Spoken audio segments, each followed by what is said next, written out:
Oh, improve it, peeps. Welcome to today's show. Wow, I'm starting off with a bang. But you know what? No mistakes, only gifts. Going to keep it real here on the Improve It Pod. And let me ask you this. Are you leading a remote team? Are you struggling with hiring a remote team? Do you need some hacks on how to improve productivity and collaboration? Well, if that's you, this is the show for you. Today, I have the one, the only Liam Martin, who is such a fantastic resource when it comes to remote work. Liam is a serial entrepreneur who runs Time Doctor and Staff.com, which is one of the most popular time tracking and productivity software platforms in use by top brands today. He's also the co-organizer of the world's largest remote work conference, Running Remote, which has some fantastic speakers. So we'll link to that in the show notes. Liam is an avid proponent of remote work and has been published in Forbes, Inc., Mashable, TechCrunch, Fast Company, Wired, The Wall Street Journal, The Next Web, The Huffington Post, VentureBeat, and many other publications specifically targeting the expansion of remote work. Just a few small ones, you know. But Liam's products and services are defined by the concept of giving workers the flexibility to work wherever they want, whenever they want. Liam's also co-authored a book called Running Remote, which focuses on remote work methodology. Now, in this revolutionary guide, Liam and his co-founder, Rob Rawson, have unearthed the secrets and lessons discovered by remote work pioneering entrepreneurs and founders who've harnessed the async mindset to operate their business remotely in the most seamless, hassle-free, and cost-effective manner possible. This show is packed. And I know I have so many leaders on the line listening today who are leading remote teams. You're going to hear about how 45% of the workforce worked remotely starting in April of 2020. Some of the coolest places that he's traveled. I also have a great conversation with him around the Great Resignation to what he is calling the Great Migration. We'll hear the benefits of remote work. You'll talk about the challenges of remote work. And we're going to give you 3 ways to promote collaboration in a remote team, as well as 3 ways to promote productivity within your team. Just pull up a pen and paper for this one. This is so fantastic. I like to give you an agenda, as you know. And one of my favorite quotes from the show is no agenda, no attenda, which you'll hear more about, which is all about setting agendas for your time and for your space and for your meetings. So without further ado, let's get to improving it with Liam Martin. Are you a leader or change maker inside of your business, organization, or corporation? Are you looking for new, innovative ways to drive morale through the roof? Are you looking for fun and exciting icebreakers, team building exercises, and activities that will foster team growth, friendships, loyalty, and completely transform your organization from the inside out? Have you been searching for a fun and unique way to create change instead of the same old dry, boring leadership books and icebreakers that aren't actually working? Hi, I'm Erin Deal, business improv edutainer, fail fluencer, and professional Zombie who is ready to help you improve it. My mission in life is to help you develop teams and leaders through play, improv, and experiential learning. In this podcast, we will deep dive into professional development, team building, effective communication, networking, presentation skills, leadership training, how to think more quickly on your feet, and everything in between. We have helped everyone from Fortune 500 companies to small mom and pop shops transform their business, their leadership, and their people through play. So grab your chicken hat. We are about to have some fun. Welcome to Improve It, the podcast.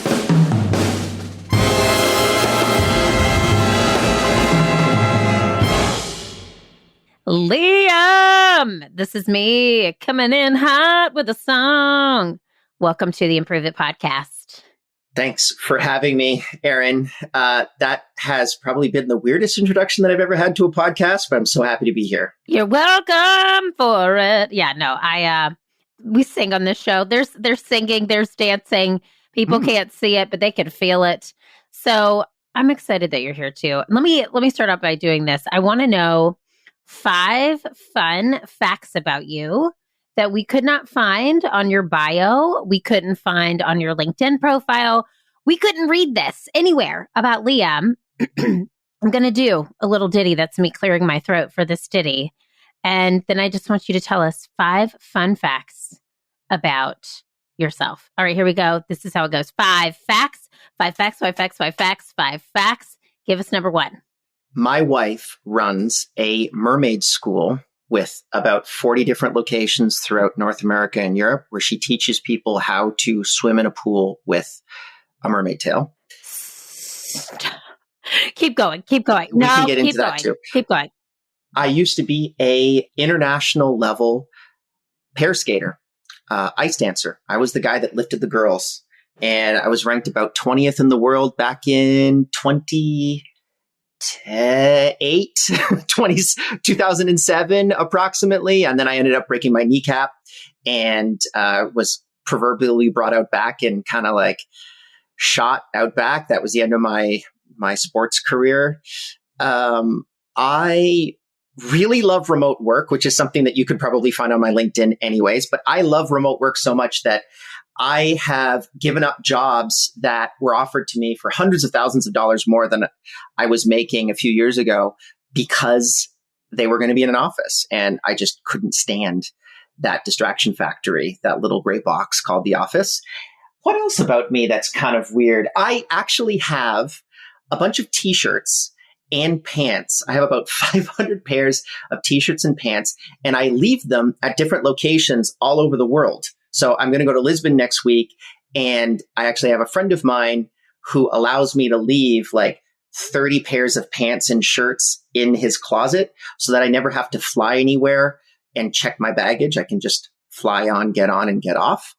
There's a bit of a hack actually on how to do that, which I can talk about too if you're really interested. Yes. And last thing about me is I'm an academic. I have a master's degree in sociology. I'm looking at it on my wall. And that's probably something that people don't necessarily co-associate with me because I don't take myself too seriously.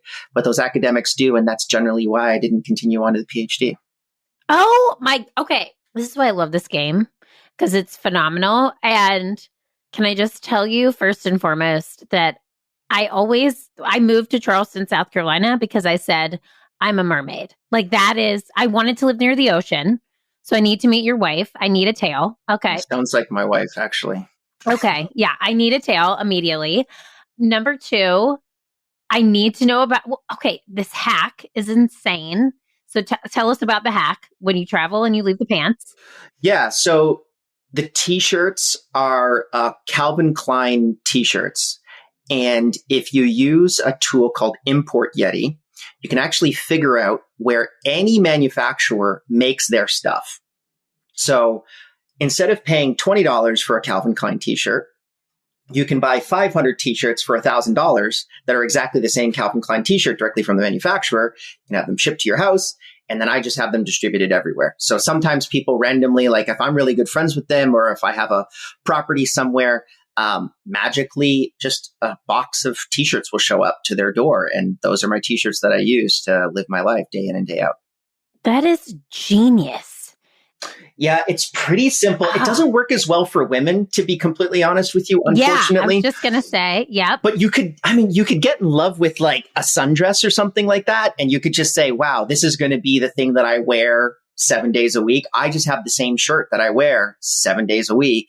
Same pair of pants. They're matte and bow jeans, and they've got like stretch that goes in 4 ways. They feel like jogging pants, but they don't look like it. Dark wash. And to buy them is $200. Search that on Import Yeti. They actually cost about $6 to make.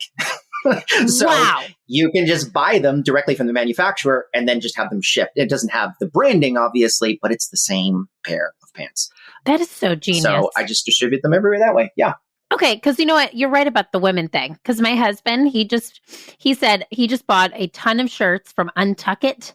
That's his favorite brand.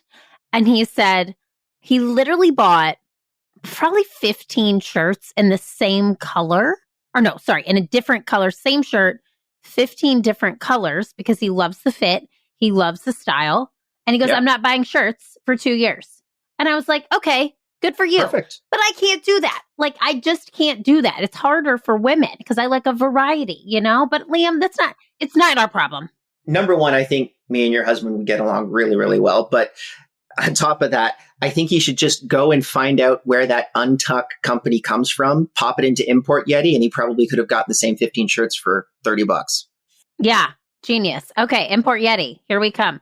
Also, it's not the same Yeti, but Yeti cooler products are my absolute favorite. So anyway, okay, we won't go down this rabbit hole. I could keep talking about this all day. That is fascinating. And I love this game so much because these are things I would have never known. And here now I do. Here I do. So Liam, let me ask you this. I like to set an intention for every show before we dive in. So what is one word intention that you want to get out of this show?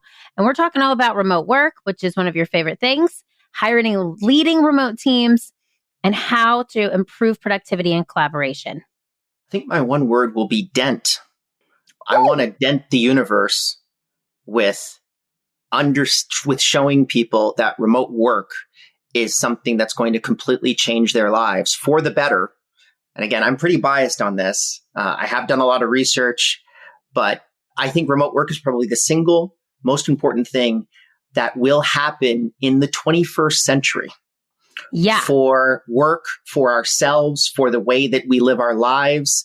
In the beginning of our book that I spent the last year and a half writing called Running Remote, I quote Andreessen Horowitz, who's probably arguably the best investor on the face of the planet from a venture capitalist perspective. And he says that remote work is a permanent civilization shift more important than the internet itself.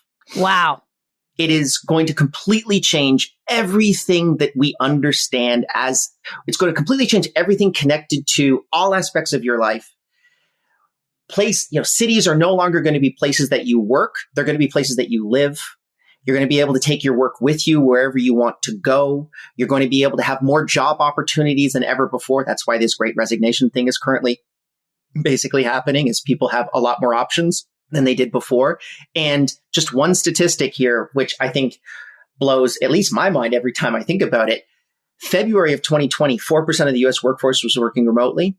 By March, 45% of the US workforce was working remotely. That's the biggest shift in work since the Industrial Revolution. But the Industrial Revolution took 80 years, and we did that in March.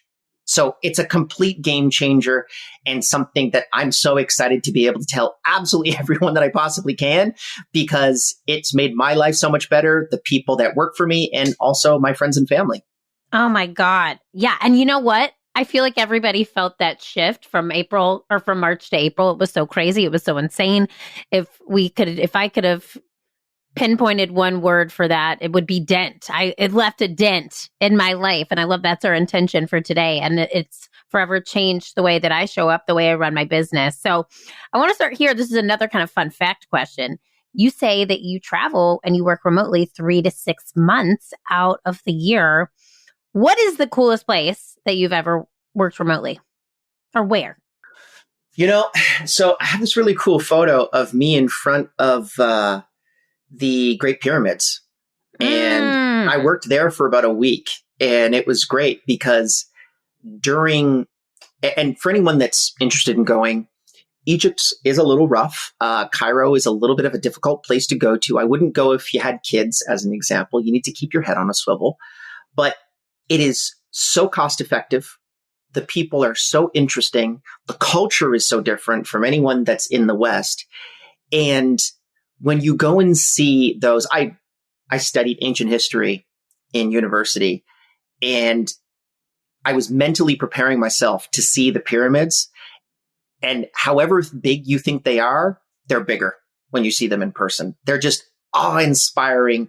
Like, there are stones that are the size of a transport truck that are positioned so perfectly that you couldn't put a piece of paper in between the two of them.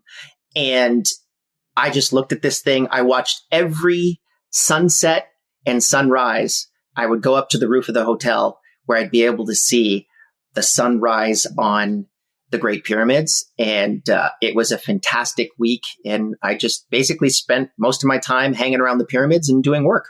Oh my God. Okay, wait, This is sort of a personal question, but just it piques my curiosity. So I have a 2.5-year-old. You mentioned you have a daughter. Do you bring your daughter with you on these excursions? I know not Egypt, but how does that work?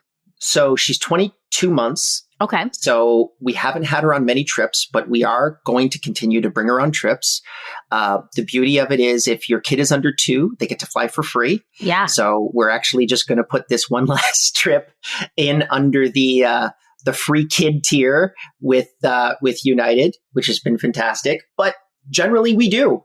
And it's much easier before the age of 6 as well, because then they go into grade school. And you need to be able to actually have a good education system, in place for them. But there actually are a couple companies right now that are coming up with education programs at international schools, like the French International School, the American International School, which is like a academic standard for private schools across the world. And there's going to be exactly the same program running down to the week across all of these different schools. So your kid could spend 1 month in Cairo, as an example, and then you could fly to Ubud in Bali at Green School, which I know is part of the American International School System, and they can pick up the exact same week because they're not out of sync more than 1 week. It's a really cool way to be able to take your kids with you if you want to be location dependent. I love that. You and I are going to stay in contact. Okay. I've got dreams. I've got visions because my guy's 2.5, almost 3. And my husband and I, I'm like, we have to go on this RV adventure before he's 5. I'm like, Yep. we have 3 years, well, not 3 years, really 2 years now. But it's just so interesting to think about because I love what you're doing. Just kind of a side note, my business, Improve It, was completely in person prior to March of 2020. We had an office space. Then, like many people in the pandemic, we let go of this space and we're now completely remote.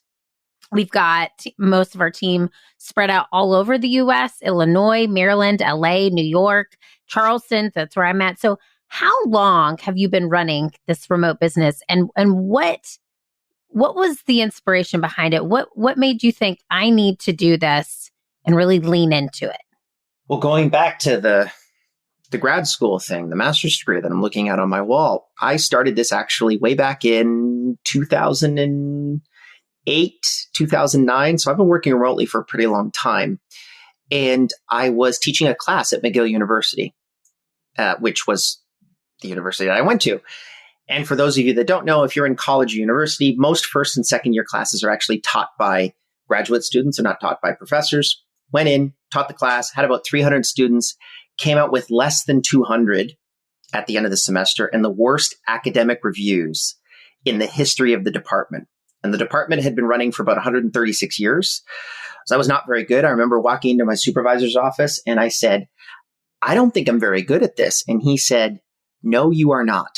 And then I said, okay, so what do you think I should do with my life? And he said, you got to get pretty good at this teaching thing because that's all you're going to be doing for the next 10 to 20 years before you get to do anything fun. So 6 weeks later, I threw a master's thesis under his door. I was out into the real world and I started my first online business, which was an online tutoring business. And that was really where I got the first taste for remote work. I was using Skype, which I'm sure probably most people know what that is, but we didn't have Zoom or Zencaster or Google Meet or anything like that. We had Skype, which kind of worked like 50% of the time.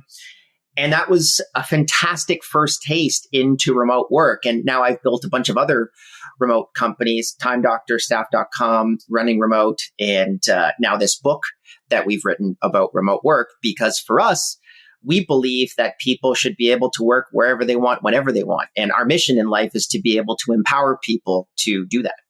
Oh my God, it's so cool. And honestly, this was a dream of mine personally to move to Charleston. I've always wanted to live near the ocean. Like I'm a mermaid, like I said. So the fact that the pandemic actually allowed that to happen for my family, for my husband, has been a real blessing. And it's so inspirational that you were the pioneer of this. So many other people were doing this before, 2020, but you said 45% of corporate America started going back or started remote working, right? In April of 2020. So yes. can I also quote something? I was looking through, I like sleuthed through your LinkedIn. Okay. And I read a post that you wrote that you cited that in June of 2021, 4 million US workers quit their jobs. Do you think that that was due? And you mentioned this earlier with the Great Resignation, but do you think this massive amount of people leaving work was due to employers asking their teams to come back to the office? Undoubtedly. I mean, data backs that up. So here's the reality. Work is no longer a place. You can take your work with you. You can just pick it up in your computer and you can take it wherever you want to go. You want to go to Charleston? Go to Charleston. And this is a really empowering moment for a lot of people that have said to themselves, I have this really high paying job in New York. I don't like New York, but I like my job. And I also like the money that it provides. Now that person has 8, 9, 10 other options that are literally a Google search away. And they're probably as much money or more money than their previous position before. So that's the absolute core of the Great Resignation, is these people that now are not necessarily tied to place, that labor can move so much more easily than it could before.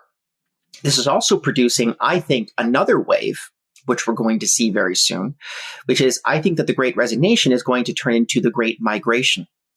So pre-COVID, 5 million people on planet Earth were what were popularly called digital nomads. So people that work from their computers and they travel the world.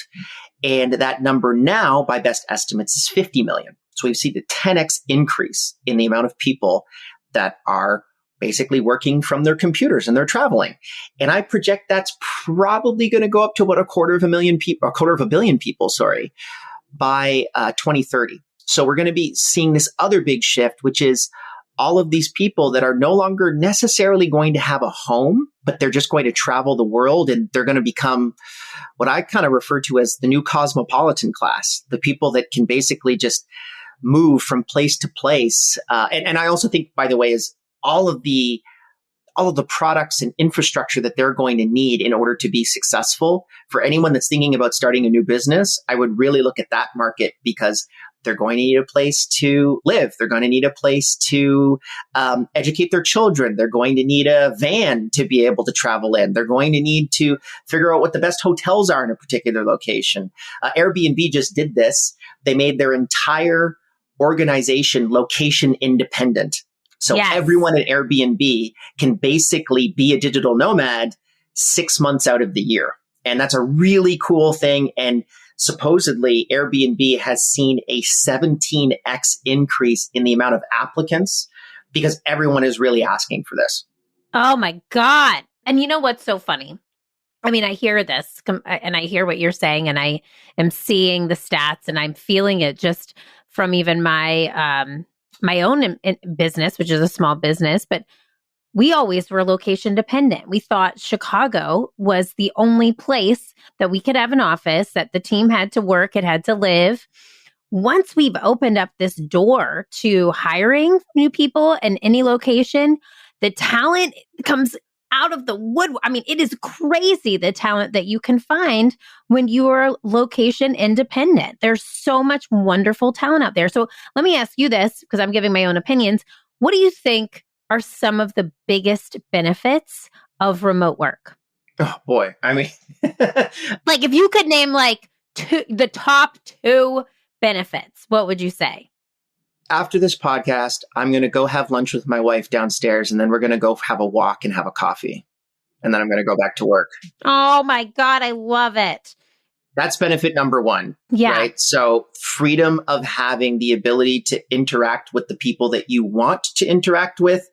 I lovingly in the United States, generally there isn't arranged marriage, but there is arranged friends, because you're stuck in an office with these people and those are going to become your friends now. With remote work, you can choose who your friends want to be. You can work at a co-working space. You can work at a coffee shop. You can work on your own. You can work with your family. I mean, it's really up to you as to how you want to be able to interact with other people. And I think this is a really exciting moment in it not just like in society, but for civilization, where we're going to completely reconceptualize how to live. And I talk about live because it includes work inside of it, right? We've always divided those two. But even just about 3 blocks away from my house, there's a brand new condo complex going up. And what do they advertise on the front of that condo complex? Co-working space included. With your condo now, it's like, this is the new shift that everyone is recognizing. And I think we're in the first innings of it. So if you're not actually adapted towards remote work, if you think that this is just a fad that's kind of going away, you've honestly got your head in the sand. I agree. And let me flip this. What do you think are the biggest challenge, even though you're a champion of remote work, what are the biggest challenges of remote work? So because remote work allows for you to have connections in so many different ways, it also allows for you to disconnect in many different ways. And for people who are introverted, as an example, sometimes a little bit more difficult for them to be able to get out there and build those social connections, not only in their work life, but also in their personal lives. When you look at the social net of an individual, generally that social network starts to degrade right after they come out of post-secondary education, and it only pops back up into their 60s when they retire. And why does it do that? It's because they're out of their work environment, so they're now forced to be able to socialize, right? They have to actually get out there and interact with people. And that's the only reason why that social network increases in their 60s. And I think a lot of people right now are stuck in this work from home mindset, which is, I've got to stay in my house. There's quite possibly a scary virus outside that may or may not kill me. And that's the only thing that I can do. And I'm stuck here with my dog and my cat and my kids and my wife or my husband. Remote work is, you can work from home. You can work in an office a couple days a week if you want to. You can work at a co-working space. You can work at a coffee shop. You can work on the beach if you want to. I highly suggest you don't do that though, because I did that once. Yeah, very sandy. Yes, it cost me $500 to fix my laptop. No, because I got sand stuck in the laptop. So don't do that. But everything else is A-okay. And the beauty of it is that you can go out and you can socialize with people. You've just got to get yourself out there. I have a co-working space that I frequent here, and those are my kind of like co-work buddies, right? The people that I spend a lot of time with, people that I might go out for drinks with on a Friday night. And it's not necessarily that big of an issue to go out for drinks with people that aren't necessarily part of your organization. I mean, before the office, those were just your friends. And so I think we all need to be able to get back to that. I love it. Yeah. And speaking, I'm going to go back to your beach thing. Hypothetically, you used to see Instagram pictures of entrepreneurs working from the beach. And I'm like, no one does that, right? Unless Correct. You're a mermaid, no one does that. So just sit somewhere with an ocean view, just not in the sand. All right. Well, let me ask you this. So knowing that that's one of the biggest challenges, because I hear it too, and that's, something we work on here is we help promote connectivity and connection through improv in these remote environments. So in your space, what are 3 ways that you can promote collaboration within remote teams? What are 3 things people could do to collaborate with their remote team? So the first one is implement what I call asynchronous management, which is actually the subject of the book that I've written over the last 2 years. So asynchronous management is the ability to be able to communicate through forms of collaboration interaction that don't require someone's immediate attention. I know that sounds a little bit confusing, but so like a Zoom call or a Slack message or a Microsoft Teams message, which is, hey, I need you to jump on a call right away to be able to solve problem X, is generally actually counterintuitive towards the success of an organization. Number one, it stresses the heck out of the person that's on the other side of that transaction, but also it interrupts them from their focus. So what we suggest that people do is have more asynchronous forms of communication and collaboration. There's a company called Todoist, which is one of the largest task management tools in the world. And they actually built a video game through text. I don't know if you remember back in like the 80s and early 90s, there used to be a lot of video games where you would just, you'd be told, you're in a forest, do you turn left, right, or go forward? And they all kind of do it as a group inside of their task management app. And you can come in and jump in and jump out, and there might be a monster that pops up and everyone has to fight the monster, but it's done asynchronously. It's kind of like a chess game that you can basically leave whenever you want and you can come back and jump into it. And that's a really good team building activity. Another one that I would suggest for people to build more collaborative perspectives that's much more granular is virtual reality. So we actually have a whole bunch of Oculus Rift headsets that we use inside of the company, and we'll collaborate in there, we'll play games in there, and it's a really fun environment because you get some of the non-verbal cues that you don't necessarily get on a Zoom call, like you know how tall someone is, you know how they move their hands, you know all the little mannerisms that you wouldn't necessarily pick up on Zoom that you can get in virtual reality. And I'd probably say the third one for me would be really get people excited about the mission of the company. So I think that at least for remote work's sake, it's less about the people and more about the work that you do. So if you can get your team super excited about the work that you're doing, putting that dent in the universe, making that positive change in the world for people, that's something people really align towards, and they will work much harder on trying to accomplish something that they're passionate about than something that they don't really care about. Oh my God. These are awesome, Liam. I love this. And I got to talk to you about this virtual reality. I can imagine improv would really resonate well in this VR world. It sure does. And the thing that's even funnier is because you're in virtual reality, you can change your wrapper whenever you want. So if you want to have a 12-foot mohawk and, 12 eyes, you can do that in virtual reality. It's a really cool environment. By the way, we did have a couple HR problems because we had people that showed up like in string bikinis and something like that to their virtual kind of lunch and learn. But as long as you have general rules which work from a work perspective, it's a really, really cool environment. And I think that's only going to grow as Apple comes out with their headset over the next year. Facebook is building a completely brand new one that's going to be much more higher fidelity than the previous version. So I think that virtual reality is, again, one of those industries that's just starting. Oh my God, me too. I can't wait. I can't wait to never leave my house and just be like an avatar and be like, yes, and. Yes, and like people are like all across the world. Anyway, okay, this is fascinating. I'm loving what's happening here. I want to ask you this in the same vein of threes. Would you say that the ways that you promote collaboration are also the ways that you ensure productivity in remote teams? Or do you have any other tips for our audience of how you can ensure productivity happens? I think a lot of them go hand in hand, but I'm just curious if there's something that we missed. So first thing, ground rules, people have to actually be excited about their work. But that's whether they're in an office or outside of an office.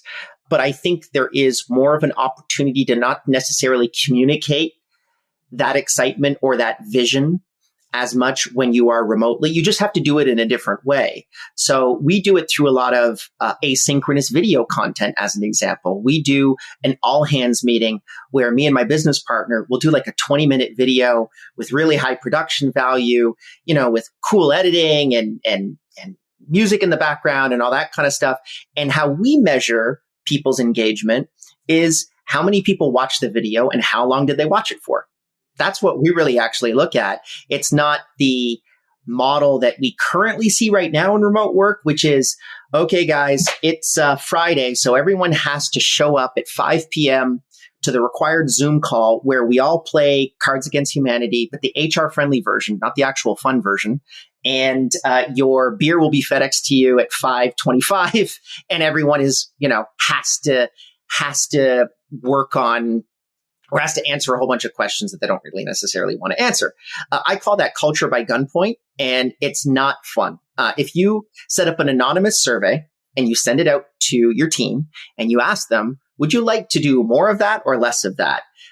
Generally, you're going to get 90% of those people that say, well, we want to do less of that. And that's the issue, is you need to meet them where they are. What do they want to do? Do they want to go in VR? Put them in VR. Do they want to not interact at all in that way? Do they want to actually just communicate through Slack messages and that's fine for them, but they're still engaged? Great. You need to be able to meet them where they are. And this is this thing that I think the vast majority of these people, and it's not their fault, they were thrown into a situation that's completely different, right? They had one way of working for the past literally 120 years.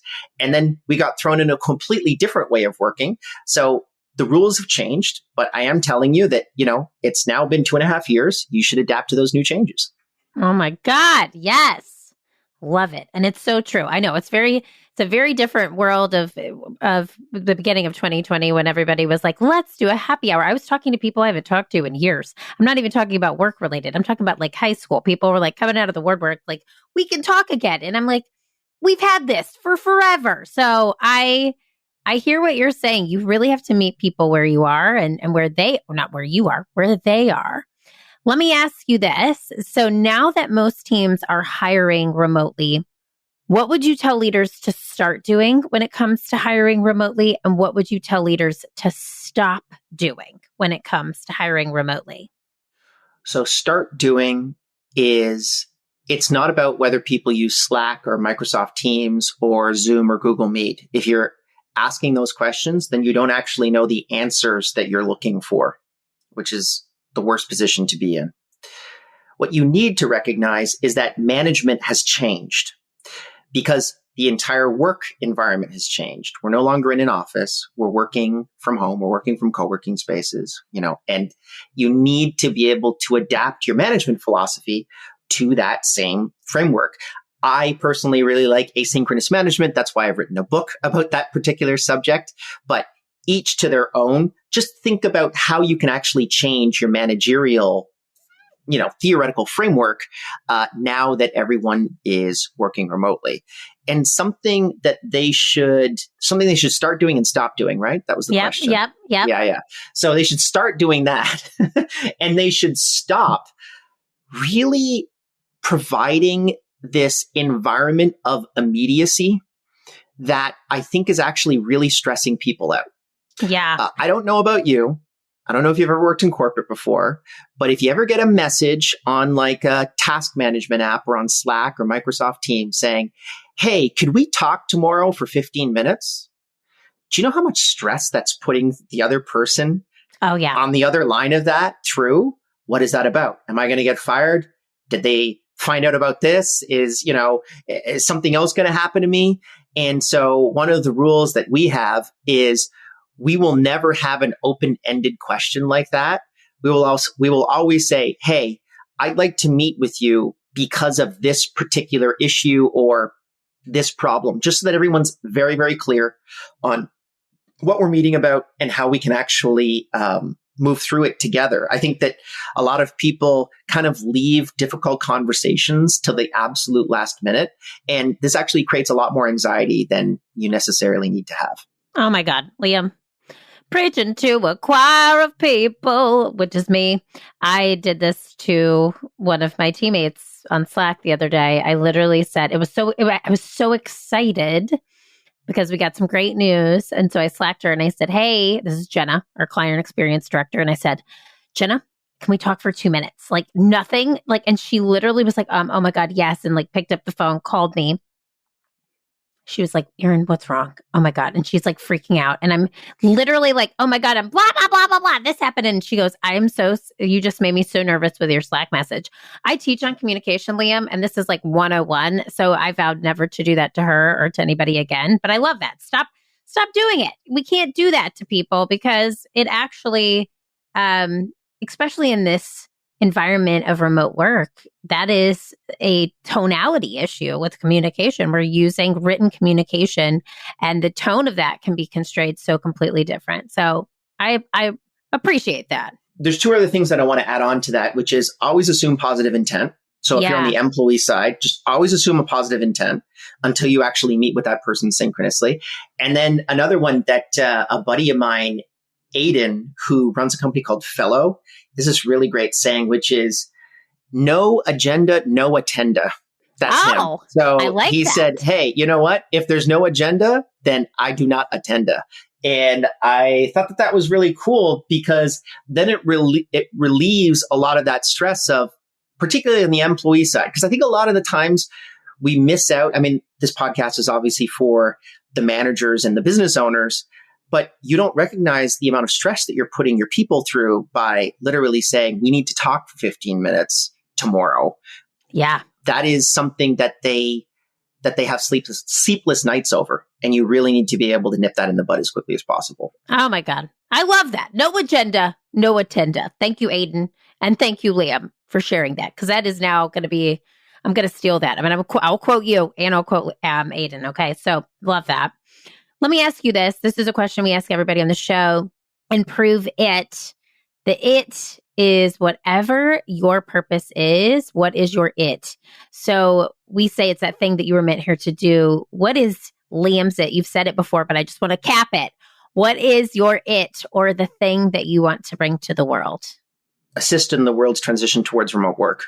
Yes. Yes. In any way possible that I can. That's my it.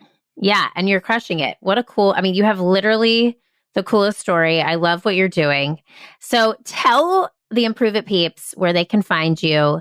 If they want to connect with you, they want to get your book, tell them all of the things. We're going to link to all of it in the show notes.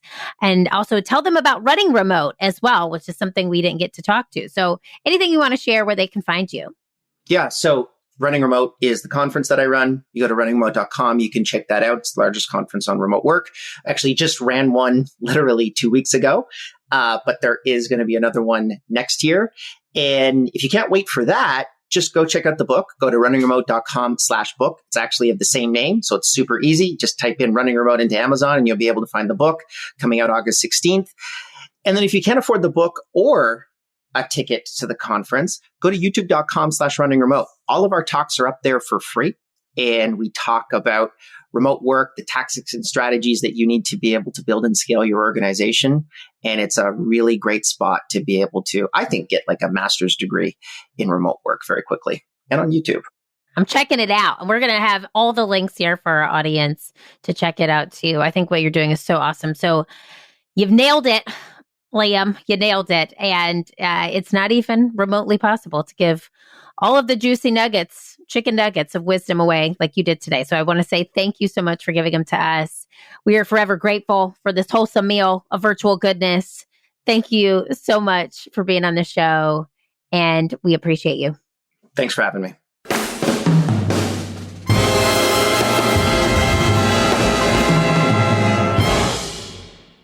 Improve it, peeps. Okay, Liam is crushing the remote work game. I feel remotely better after this conversation. No, I feel a lot better about this conversation because I'm leading a remote team, and he definitely gave me some really awesome ways to promote collaboration that I don't think about. So let's recap those. Number one, communicate in ways that people don't need your immediate attention. So the Slack messages, I love Slack as a way to communicate, but they are sometimes distracting. So really think about ways that you can offer up support to your team in a different way that doesn't require them to stop doing what they're doing in the moment.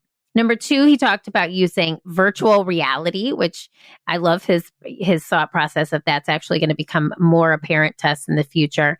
And then number three, get your team excited about the mission of the company.